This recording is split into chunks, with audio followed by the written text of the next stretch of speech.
വയനാട്ടിൽ കനത്ത മഴയാണ്. പിണങ്ങോട് റോഡ് പൂർണ്ണമായും വെള്ളത്തിൽ മുങ്ങിയിരിക്കുന്നു.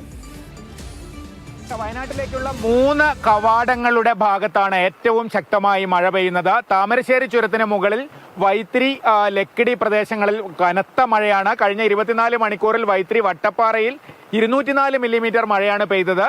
അതുപോലെ കുറ്റ്യാടി ചുരത്തിന് മുകളിലുള്ള നിരവിൽപ്പുഴ, കുഞ്ഞോം മേഖലകളിൽ ഏതാണ്ട് 180 മില്ലിമീറ്ററിന് മുകളിൽ മഴ പെയ്തിട്ടുണ്ട്. അതേപോലെ പേരിയ ചുരത്തിന് മുകളിലുള്ള പേരിയ, ഐനിക്കൽ തുടങ്ങിയ പ്രദേശങ്ങളിലും കനത്ത മഴ. ഇങ്ങനെ പടിഞ്ഞാറൻ ചെരുവിൽ മലനിരകളിലാണ് കനത്ത മഴ.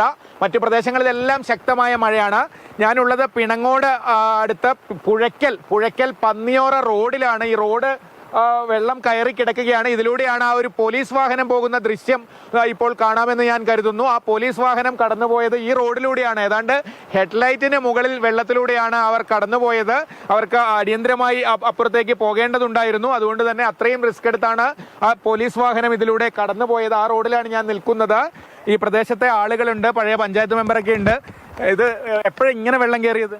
ഇത് രാവിലെ 10 മണി മുതൽ. കാരണം നമ്മൾ എല്ലാ വർഷവും വെള്ളപ്പൊക്കം നമ്മൾ കാണാറുണ്ട്. എല്ലാ വർഷത്തെ വെള്ളപ്പൊക്കം നമുക്ക് ആ പ്രദേശത്തില്ല. 100ഓളം കുടുംബങ്ങൾ ആ പ്രദേശത്ത് താമസിക്കുന്നുണ്ട്. അവർക്ക് വെള്ളപ്പൊക്കത്തിന് മുമ്പ് അല്ലെങ്കിൽ മഴക്കാലത്തിന് മുമ്പ് സജ്ജീകരണങ്ങൾ, അരി ഉൾപ്പെടെയുള്ള സജ്ജീകരണങ്ങൾ ഒരുക്കാനുള്ള സമയം ഉണ്ടാവാറുണ്ട്. ഈ വർഷം അതില്ല. രാവിലെ 10 മണി മുതൽ ഏകദേശം പെട്ടെന്ന് 2 മണിക്കൂർ കൊണ്ട്, നമ്മൾ 2018 ഓർമ്മ വരികയാണ്. 2018 ഞങ്ങളെ വീടിന് രാത്രിയിൽ 2 മണിക്കൂർ കൊണ്ടാണ് വീട് എന്ത് ചെയ്യുന്നത്, ഏകദേശം 2-3 മണിക്കൂറാണ് വീട് മൂടുന്നത്. 2018 ഞങ്ങൾ വാഹനം ഇങ്ങോട്ട് കടത്തി തിരിച്ചെന്തോ ഭാഗ്യത്തിന് രക്ഷപ്പെട്ടതാണ്. ഞാൻ അപ്പോഴേക്ക് വെള്ളം തീർച്ചയായിട്ടും ആ ഒരു സിറ്റുവേഷൻ ആണ് എന്തുള്ളത്. മണിക്കൂറുകൾ നമ്മളിങ്ങനെ ഒരു 5 മിനിറ്റ് 10 മിനിറ്റ് കൊണ്ട് വെള്ളം ഇങ്ങനെ പൊന്തി വരികയാണ്. എന്താണ് വൈത്തിരിത്തെ ഒരു മഴന്റെ ആയിരിക്കുമല്ലോ അല്ലെ? തീർച്ചയായിട്ടും അതാണ് ഇപ്പോൾ റിപ്പോർട്ടുകളൊക്കെ പറയുന്നത്. വൈത്തിരി അസാധ്യമായ മഴ ഉണ്ട് എന്നുള്ളതാണ്. അതാണ് ഈങ്ങാപ്പുഴയിലുള്ള വെള്ളത്തിന്റെ ഒക്കെ. പക്ഷേ ഇത് ഞങ്ങൾക്ക് എന്ന് വെച്ചാൽ പ്രതിഭാസം മുകളിൽ നിന്നാണ് വെള്ളം വരാറ്. ഇതിപ്പോ പുഴയിൽ നിന്ന് നേരെ തിരിച്ച് എങ്ങനെ കണ്ടി തോടുകളിലേക്ക് എങ്ങനെ ചെറിയ കയറുന്ന ഒരു പ്രതിഭാസമാണ് ഉള്ളത്. ഇപ്പോൾ 2018 വീട്ടിൽ നമ്മളെ എല്ലാ വീട്ടിലും വെള്ളം കയറിയതാണ്. ഇതിപ്പോ അതുപോലെയുള്ളൊരു അവസ്ഥയിലേക്ക് പോകുന്ന പോലെ ഉണ്ട്. ഇപ്പൊ വൈത്തിരി മഴ എന്ന് പറയുമ്പോൾ ഇവിടെ അതിനേക്കാളും കൂടുതൽ മഴ നമ്മൾ പ്രതീക്ഷിക്കുന്നുണ്ട്.